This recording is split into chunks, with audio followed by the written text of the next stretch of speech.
E se eu dissesse que, enquanto você acredita que o mundo gira segundo as regras ensinadas nos livros, decisões que mudam destinos são seladas sob árvores milenares, longe de qualquer olhar público? Em 21 de julho de 2024, no condado de Sonoma, Califórnia, as centenárias sequoias, algumas testemunhas de mais de 1.300 anos, abrigam uma cena inacreditável.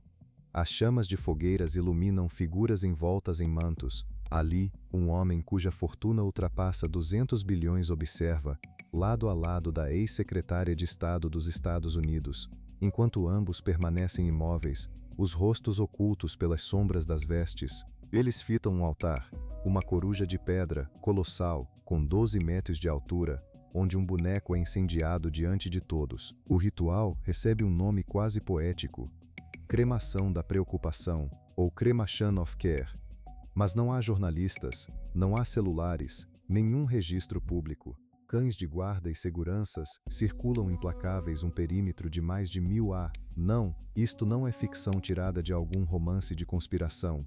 É realidade, repetida a cada julho desde 1878, e este cenário, por mais surreal que pareça, é apenas uma das 7 portas trancadas da elite global.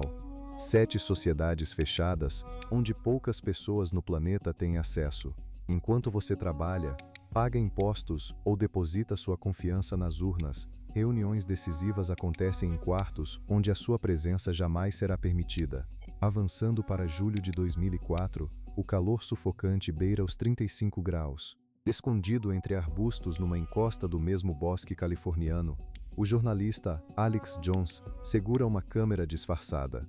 Lá embaixo, junto ao lago artificial, cerca de 100 homens de mantos pretos e capuzes entoam cânticos em latim diante da mesma coruja de pedra, agora envolta em chamas. Era a reunião anual do Bohemian Grove, fundada em 1872 em São Francisco, um clube privado, onde na MSCO Richard Nixon, Ronald Reagan, George Bush Starshi, George Bush Mlachi, Henry Kissinger e David Rockefeller, além de IMAGNHAS Bank of America e G.A. Bechtel, já MACAA em presença. Entre eles, não há espaço para mulheres. A entrada é apenas por convite e a fila de espera pode durar até 15 anos. Quando as imagens captadas por Jones vieram à tona na internet, um representante do clube declarou ao San Francisco Chronicle que o Cremation of Care não passava de uma encenação teatral inofensiva. O professor de estudos religiosos de Berkeley, Lon Milo Duquette, reforçou, descrevendo o ritual como uma melodramática e antiquada peça vitoriana. Mas aí está o mistério. Se tudo não passa de teatro, por que tamanha necessidade de segredo? Por que visitantes são presos por invadir o local? Porque, desde 1981, um memorando proíbe qualquer membro de discutir o conteúdo das palestras junto ao lago. Nessas reuniões fechadas, contam as más línguas, já se discutiu até o programa lunar, 2 anos antes do anúncio público. O segredo ali é mais profundo do que parece, ao mesmo tempo entediante e aterrorizante. Imagine um encontro corporativo, mas com pessoas que controlam metade das riquezas do planeta.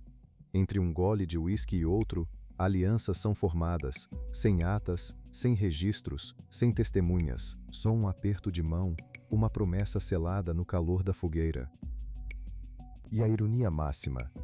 Em setembro de 1942, em uma cabana dentro da Grove, o Caveman Camp, nomes como o físico Ernest Lawrence, o presidente de Harvard James Conant e oficiais militares se reuniram para debater a possibilidade de criar a bomba atômica. O historiador Greg Herkin, em sua obra Brothers in Arms: The Bomb, aponta este encontro como decisivo para a criação do Projeto Manhattan, ou seja, a decisão que, 3 anos depois, varreria Hiroshima do mapa, não nasceu no Pentágono, mas sim sob as sombras das sequoias californianas. Você realmente acredita que as grandes decisões que mudam o rumo do mundo são tomadas em gabinetes oficiais, à luz do dia?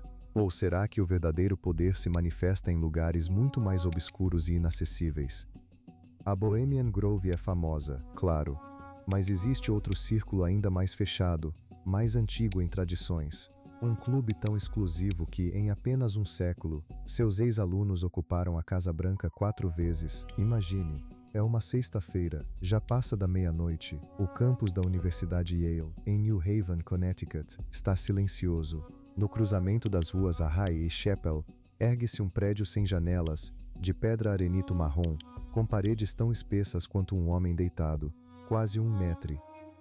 Uma porta de ferro maciço guarda a entrada. Acima dela, um símbolo inquietante, um crânio com 2 ossos cruzados e o número 322. Por trás dessas paredes, um ritual acontece.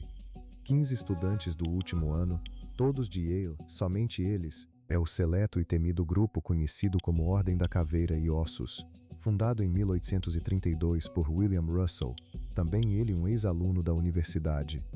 A tradição nunca falha. A cada ano, apenas 15 novos membros são aceitos. Nunca mais, nunca menos. O peso dos nomes que passaram por lá causa calafrios. Presidentes como William Howard Taft, George Bush pai, George Bush filho, senadores como John Kerry, que em 2004 disputou a presidência justamente contra Bush filho, ambos, curiosamente, membros do mesmo círculo secreto. Naquele pleito, os 2 candidatos das principais legendas eram, ao mesmo tempo, irmãos em um pacto que poucos compreendem. E a lista não para. Banqueiros fundadores do Brown Brothers Harriman, magnatas da imprensa, diretores da CIA como William Bundy, todos partilharam o mesmo juramento. Em 2002, a jornalista Alexandra Robbins lançou um livro que escancarou parte desses mistérios. Segundo relatos, há quem diga que tudo não passa de um clube estudantil com rituais antiquados. Mas se é só isso, por que a necessidade de um juramento de silêncio perpétuo? Porque o prédio não consta em registros públicos. E mais inquietante ainda, porque, segundo Robbins, dentro de uma das salas repousa um crânio, supostamente o do líder indígena Jerônimo, roubado do túmulo de Fort Sill em 1918, por ninguém menos que Prescott Bush, o patriarca da família presidencial, quando, em 2009, os descendentes de Jerônimo levaram o caso à Justiça Federal. Tudo foi arquivado, alegando questões processuais, mas o mais revelador ficou nas entrelinhas. Caveira e Ossos não é apenas uma irmandade, é uma rede de influência. Imagine um grupo de ex-alunos onde ao longo de 2000 anos só entram 15 pessoas por ano. A cada nova geração, esses poucos eleitos têm suas carreiras impulsionadas. Ninguém precisa passar pela secretária. Basta um telefonema direto ao colega que, anos depois, virou presidente e diretor da CIA ou dono de banco. Robbins revelou que, nas décadas de 60 e 70, cada membro ganhava um presente ao se formar, 15 mil em espécie, o equivalente hoje a quase 100 mil. Não era suborno, era um sinal claro. Agora você faz parte do círculo íntimo. É um paradoxo trágico. Os Estados Unidos se ergueram sobre a promessa de que qualquer garoto do interior pode chegar à presidência. No entanto, dos 46 presidentes americanos, 5 estudaram em Yale. E 2 deles, Bush pai e Bush filho, eram irmãos de juramento na mesma ordem. Um só campus, um só estado. E bem no centro, a tumba que guarda os segredos. Mas se a Caveira e Ossos reúne apenas 15 novos membros por ano, todos americanos, existe uma irmandade ainda maior, espalhada pelo mundo. A maçonaria, com seus símbolos discretos, carregados nos bolsos e lapelas por milhões, sem sequer se darem conta. Se a influência do poder secreto já parece assustadora entre poucos, imagine quando ela se multiplica por 6 milhões, atravessando 170 países. 2004 de junho de 1717, Londres, sob uma chuva fina, enquanto o imponente domo da Catedral de São Paulo se perde entre as nuvens carregadas, do interior da taverna Ganso e Grelha, iluminada apenas por velas trêmulas, 4 homens de perucas empoadas empurram as mesas de madeira, brindam com canecas de estanho e selam um pacto. Unificam 4 antigas lojas e ali nasce a grande loja maçônica. É o marco zero da maçonaria moderna. O que começou naquele salão escuro, cresceu até reunir, no início do século XXI, cerca de 6 milhões de irmãos espalhados por 170 países, um verdadeiro exército invisível, conectando continentes e atravessando séculos. Entre os iniciados, nomes que mudaram o rumo da história: George Washington, Benjamin Franklin, Wolfgang Amadeus Mozart, Winston Churchill, Henry Ford, 14 presidentes dos Estados Unidos, Simón Bolívar, o libertador da América Latina, Giuseppe Garibaldi, o unificador da Itália, revolucionários e monarcas, lado a lado sob o mesmo juramento. Basta olhar para uma nota de $1 nu, virá-la, e lá está, a pirâmide com o olho que tudo vê, rodeada por inscrições em latim, Novus Ordo Seclorum, Nova Ordem dos Séculos, símbolos que remetem diretamente à tradição maçônica. Dos 39 signatários da Constituição dos Estados Unidos, pelo menos 13 eram maçons declarados. O poder e o mistério sempre despertaram reações extremas. Em 1738, o Papa Clemente XII emitiu uma bula proibindo católicos de ingressarem na maçonaria.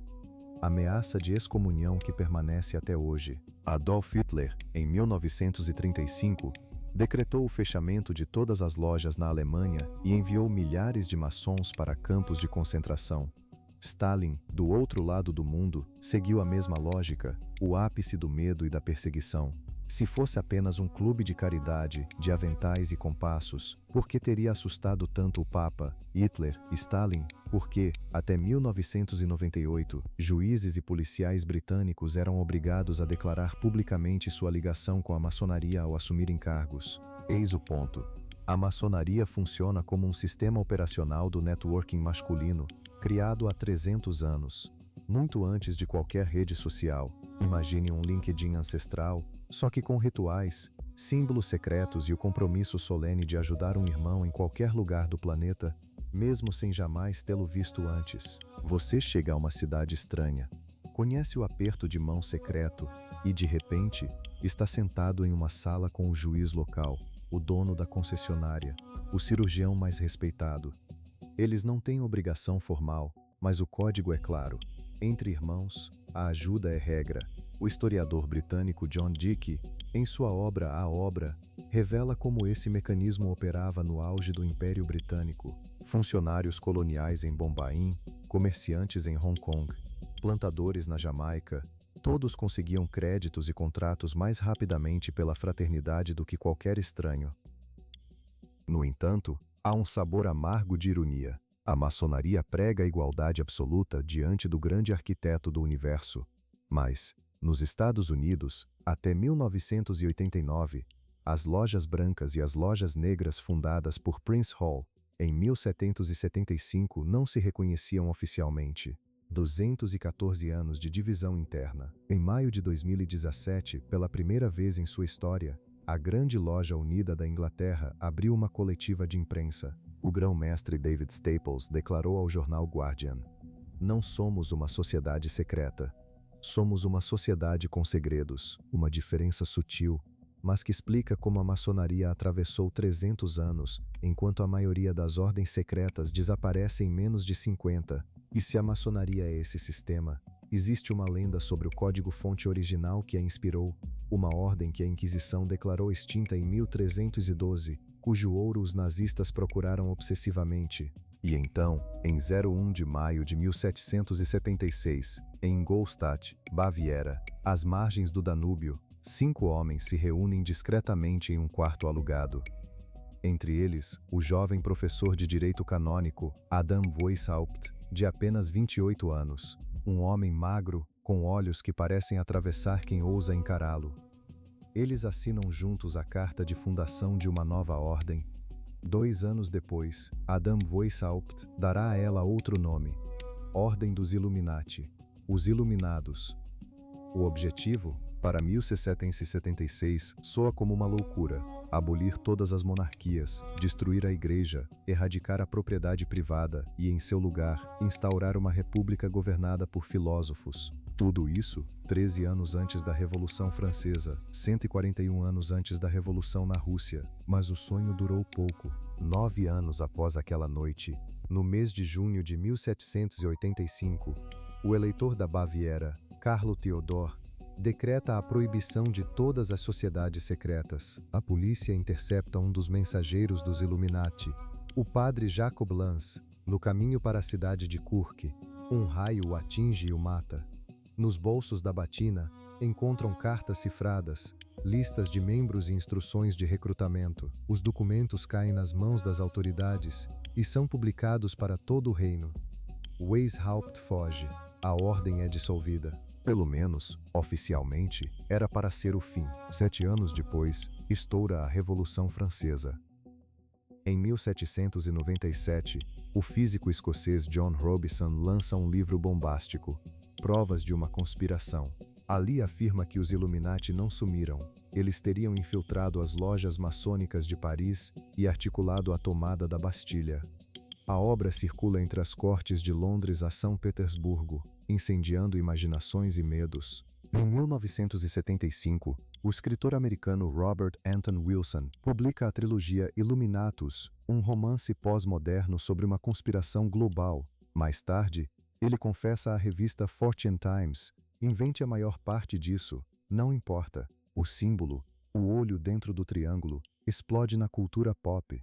Celebridades fazem gestos enigmáticos nos palcos. Jogos como Assassin's Creed constroem narrativas inteiras sobre esse mito, mas, no fundo, é como se tudo tivesse chegado a um beco sem saída. O professor alemão Reinhard Markner dedicou 15 anos de sua vida aos arquivos de Munique e Weimar para rastrear a verdade. Sua conclusão é implacável. A ordem foi destruída completamente. Não restou um único membro ativo após o ano de 1800. E, ainda assim, aqui está o verdadeiro truque. O grande truque dos Illuminati de Weishaupt não foi sobreviver como organização secreta. Foi sobreviver como ideia. Imagine um vírus que elimina seu hospedeiro, mas, antes de morrer, espirra sobre uma multidão. A capacidade de transformar o mundo em silêncio, por meio da educação e do controle da informação, revelou-se muito mais contagiosa do que qualquer sociedade formal. Eis o paradoxo amargo. Os Illuminati que tanto assustam o mundo hoje, banqueiros, políticos, estrelas de cinema, não são herdeiros de Weishaupt. O próprio Weishaupt queria destruir justamente os banqueiros e aristocratas. Os Illuminati modernos são o avesso do seu sonho. Um revolucionário que virou símbolo da elite, um ateu que virou sinônimo de satanista. O professor de filosofia tornou-se o rosto de tudo aquilo que mais odiava. Nenhuma ideia, após a morte de seu criador, teve carreira tão rentável e duradoura. E se Weishaupt nos deixou uma ideia sem um grupo, houve uma ordem que, ao contrário, possuía tudo. 20.000 cavaleiros, uma frota dominando o Mediterrâneo, um banco que financiava reis e que numa sexta-feira 13 foi varrida do mapa por ordem de alguém que lhes devia ouro demais. Entre os dias 5 e 13 de outubro de 1307, a França ainda nem havia acordado quando, de repente, de Paris a Marselha, as portas das fortalezas se escancaram ao mesmo tempo. Guardas reais, tochas em punho, invadem os quartos, arrastando homens vestidos de branco com cruzes vermelhas no peito. Em apenas uma noite, cerca de 15.000 homens foram capturados, todos pertencentes à lendária Ordem dos Templários, fundada em Jerusalém no século XII por 9 cavaleiros franceses. A princípio, sua missão era simples: proteger peregrinos nas rotas sagradas, mas, em poucos anos, transformaram-se no braço armado mais temido das cruzadas, e com o tempo, seu verdadeiro poder cresceu de forma silenciosa e avassaladora. Tornaram-se os maiores banqueiros da Europa medieval. Reis da Inglaterra e da França viam-se presos em dívidas colossais. Sob o comando templário, mais de 1.000 fortalezas espalhavam-se do Atlântico até as terras do Oriente Próximo. Sua frota cortava o Mediterrâneo com destreza, e sua rede de filiais ia de Lisboa até Edessa. Um peregrino podia deixar seu ouro em Londres e retirar o equivalente em Jerusalém. Bastava apresentar um comprovante. Assim nasceu aquilo que hoje chamamos de cheque de viagem, uma invenção que mudaria para sempre a história do dinheiro. Mas o ápice do poder trouxe a inveja e o medo. O rei Filipe, chamado de O Belo, devendo aos templários uma fortuna que, segundo o historiador Malcolm Barber, equivalia a todo o orçamento anual da coroa francesa, decidiu: jamais pagaria. Em vez disso, tramou algo mais sombrio: as acusações, dignas de um pesadelo, cuspir na cruz, adorar uma cabeça barbuda chamada Baphomet, práticas obscuras e rituais mágicos. Sob tortura, o venerável mestre Jacques de Molay, já com 70 anos, confessou tudo o que desejavam ouvir. Em 8 de março de 1314, Jacques de Molay foi queimado lentamente em uma fogueira no meio do Sena, diante de Paris. Conta a lenda que, antes de morrer, lançou uma maldição sobre o rei e o Papa. O Papa Clemente V faleceu 34 dias depois. O rei Filipe, 8 meses mais tarde, caiu do cavalo e nunca mais se levantou. Coincidências, é o que dizem os estudiosos, embora o povo preferisse acreditar no poder da vingança. O rei confiscou todo o patrimônio templário, anulou suas dívidas e declarou o fim da ordem. Mas, na verdade, aquilo estava longe de ser o fim. Naquela noite fatídica, cerca de 2.000 cavaleiros simplesmente desapareceram. Os navios da frota templária levantaram âncora no porto de La Rochelle e sumiram pelo horizonte. Para onde foram, ninguém sabe.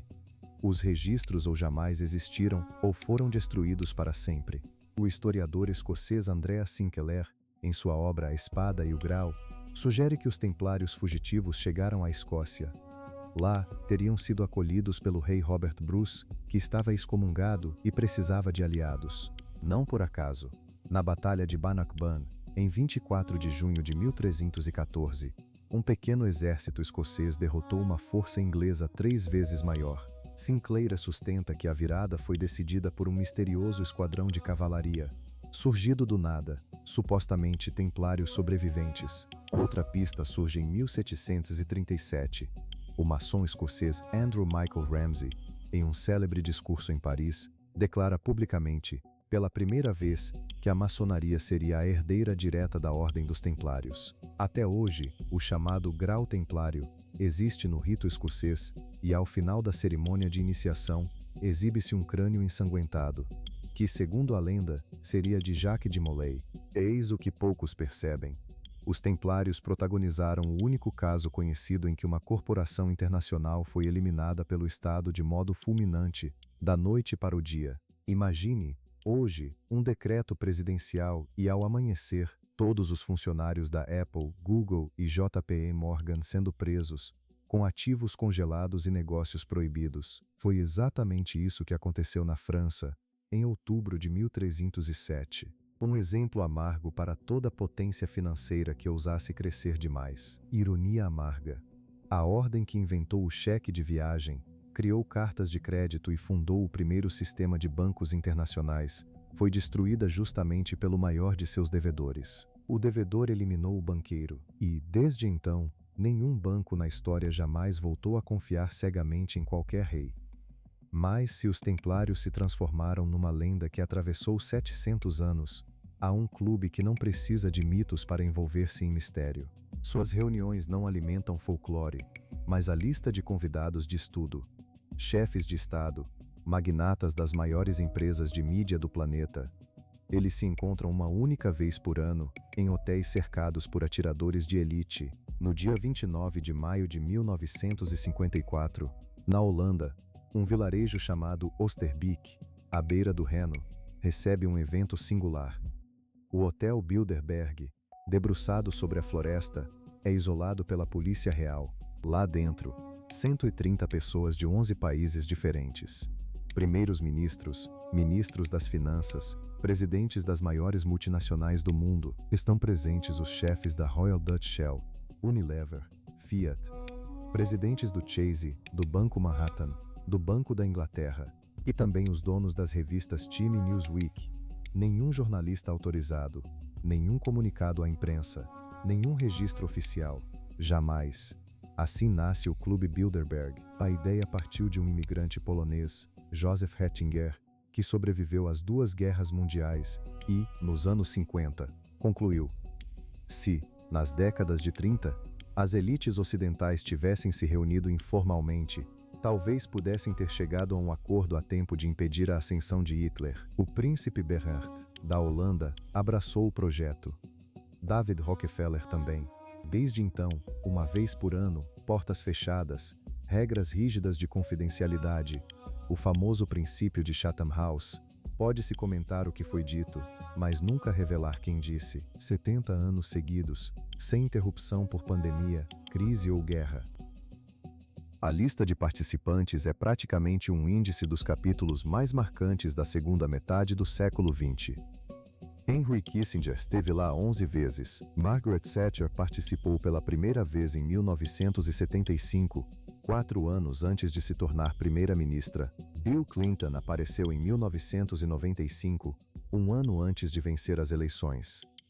Tony Blair, em 1993, também 4 anos antes de assumir Downing Street. Emmanuel Macron, em 2014, 3 anos antes de chegar ao Palácio do Eliseu. Coincidências? Talvez.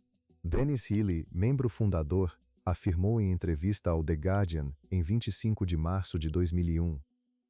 Afirmar que buscamos um governo mundial único é exagero, mas não é completamente mentira. Achávamos que um senso de comunidade global era uma boa ideia. Mas então, por que tanto segredo?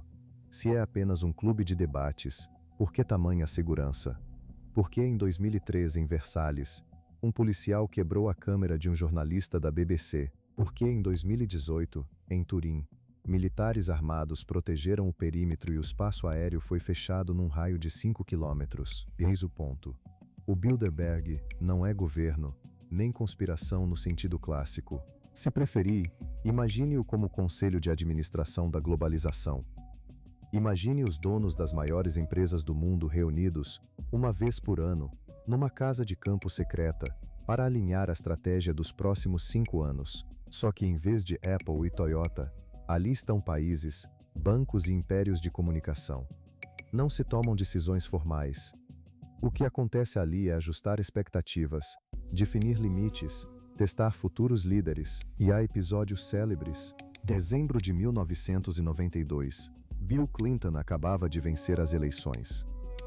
6 meses depois, a América do Norte assinaria o Acordo NAFTA. O professor Kees van der Pijl revela: os contornos desse tratado foram debatidos nas reuniões do Bilderberg em 89, 90 e 91, muito antes das negociações públicas começarem. As decisões finais, claro, cabem aos governos eleitos, mas os limites dessas decisões, as linhas que ninguém ultrapassa, são desenhados muito antes, em margens discretas do Reno, longe dos olhos do público, e há aqui uma ironia pesada. O Clube Bilderberg nasceu com a promessa de evitar novas guerras mundiais, incentivando o diálogo entre as elites, entre as grandes potências ocidentais. De 45 para cá, nenhuma guerra devastadora eclodiu, mas a paz cobrou seu preço. O preço foi simples, até brutal. As decisões econômicas que moldam o destino de 7 mil milhões de pessoas são discutidas em salas onde esses 1.000 milhões sequer têm direito de entrada, nem sabem o que se passa ali dentro. Em 2010, a jornalista irlandesa Sharmi Narwani tentou, sem sucesso, aproximar-se do hotel em Sintra onde decorria uma dessas reuniões. Foi detida. Ficou 8 anos numa esquadra da polícia, sem qualquer acusação formal. Quando finalmente foi libertada, não resistiu em perguntar ao agente: o que é que eles estão a discutir lá dentro? O polícia sorriu, resignado. Minha senhora, se eu soubesse, não estava aqui a trabalhar. Talvez o comentário mais honesto já feito sobre o que realmente acontece nos encontros do Clube Bilderberg. O que está em jogo é mais do que transparência, é a própria legitimidade das decisões que afetam cada cidadão do planeta. Devem estas reuniões ser públicas? Ou será o segredo o preço para que os grandes do mundo pelo menos aceitem sentar-se à mesma mesa? Porque no fim o Bilderberg não é mais do que o clube dos que aceitam jogar segundo as regras do sistema. Eles são os donos da engrenagem, os arquitetos do status quo. Mas existe uma ordem que nasce justamente para destruir este equilíbrio. Um grupo que se opõe a toda forma de estabilidade e que não se reúne em palácios, mas em apartamentos anônimos de Londres, Moscovo e Nova York.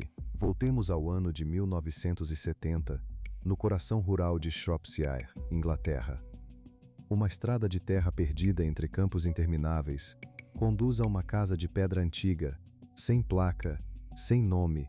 Lá dentro, um punhado de pessoas em silêncio, ao redor de uma mesa onde repousa um crânio de animal, velas negras acesas e um caderno repleto de encantamentos escritos à mão. Chamam-se a si próprios Ordem dos Nove Ângulos, ou simplesmente, ou 9A. O fundador, segundo eles, é Nick Anton Long, nome que esconde a verdadeira identidade de David Meade. Ex-militante da organização neonazi National Front nos anos 70, antigo líder do grupo Combat 18 nos anos 90, converteu-se ao Islão em 2008 e renegou a fé em 2010.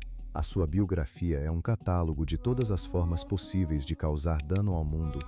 E ainda assim, o mais perturbador não é o homem, mas a doutrina que ele deixou para trás. Os textos da O9A são manuais de destruição. Falam abertamente em sacrifícios humanos, designados Opfer, como ritual para ascender a estágios mais elevados dentro da ordem. E quem deve ser escolhido? O próprio texto afirma: um assistente social, um polícia, uma criança, alguém vulnerável. Chamam a isso cultura do ótimo e eliminação dos fracos. E vai além. A estratégia chamada Insight Roles instrui membros a infiltrarem-se durante anos em organizações militares, policiais, religiosas, mesmo as que nada têm de extremistas, apenas para semear violência e caos por dentro. Em agosto de 2018, o Departamento de Defesa dos Estados Unidos afastou o soldado Ethan Melzer, após descobrir o seu envolvimento com a O9A. Em dezembro de 2019, a polícia britânica prendeu Ryan Fleming, membro da ordem, acusado de abuso sexual de menores e ligações ao terrorismo. Em fevereiro de 2020, o militar americano Ethan Melzer foi detido pelo FBI após ter repassado a localização exata do seu destacamento para uma rede neonazista ligada à O9A. O plano de Ethan: auxiliar militantes da Al-Qaeda a emboscarem soldados dos Estados Unidos, uma armadilha cruel, arquitetada para ser executada em apenas 7 dias. Antes que pudesse agir, foi interceptado. Em março de 2021, Ken McCallum, chefe do MI5, mencionou pela primeira vez a O9A, na mesma frase que Al-Qaeda e Estado Islâmico. Já em março de 2024, o parlamento britânico incluiu formalmente a Ordem dos Nove Ângulos na lista oficial de organizações terroristas. Se fosse apenas uma seita marginal, composta por alguns excêntricos isolados, por que razão FBI, MI5 e até o Serviço de Inteligência da Alemanha gastariam recursos para combatê-la? A resposta está no vazio organizacional da O9A. Não há lideranças claras, sede, nem orçamento, apenas textos espalhados pela internet, seguidores dispersos e resultados assustadores. O professor Kennedy Apple Jackson classifica a O9A como terrorismo sem cartão de sócio. Segundo estimativas do Centro ICC em Haia, pelo menos 12 atentados nos Estados Unidos, Reino Unido, Canadá e Austrália nas últimas décadas foram cometidos por pessoas que abertamente exaltavam os escritos da O9A. Aqui está o detalhe mais perturbador. A O9A não é uma organização tradicional. É uma espécie de manual viral, um software de código aberto para o caos. Desde a década de 80, seus textos circulam livremente pela rede. Basta um adolescente revoltado, acesso à internet, e em segundos ele pode baixar tudo, autoproclamar-se adepto e decidir matar. Não há rituais de iniciação, nem um mentor supervisionando, é só agir. Ao contrário das outras sociedades secretas, baseadas no segredo interno para proteger os seus, a O9A transforma a abertura dos seus textos em munição para quem está lá fora. David Mayat, o mentor intelectual, vive hoje uma existência discreta de reformado em Shropshire, Inglaterra. 75 anos, dedica-se a escrever tratados filosóficos de budismo zen. Em entrevista à BBC em 2021, disse que a O9A seria apenas um experimento literário, e que as pessoas modernas levam demasiado a sério provocações escritas para chocar. No entanto, suas obras foram encontradas nas mochilas de assassinos. Para ele, era provocação. Para eles, era manual de instrução. E aqui reside a diferença fundamental. Bohemian Grove, Skull and Bones, maçonaria, templários, Bilderberg, todos querem preservar um mundo que lhes foi favorável. Os Illuminati de Adam Weishaupt pretendiam reformar esse mundo. Já a O9A anseia por sua destruição completa. 7 portas, 7 sociedades fechadas. Mas a O9A é diferente. Sua fórmula é aberta, infecciosa. O destino da humanidade, afinal, é decidido longe dos flashes e microfones. num castelo ao entardecer, numa taverna sob a chuva, num hotel cercado por seguranças. O que chega ao público não passa de comunicados, enquanto as verdadeiras conversas acontecem onde nunca teremos acesso. Quando surgir uma nomeação inesperada ou um conflito relâmpago no noticiário, pergunte-se: essa decisão foi tomada diante das câmeras ou atrás de portas trancadas? As 7 portas estão fechadas, mas uma 8ª permanece, e talvez seja a mais pesada de todas.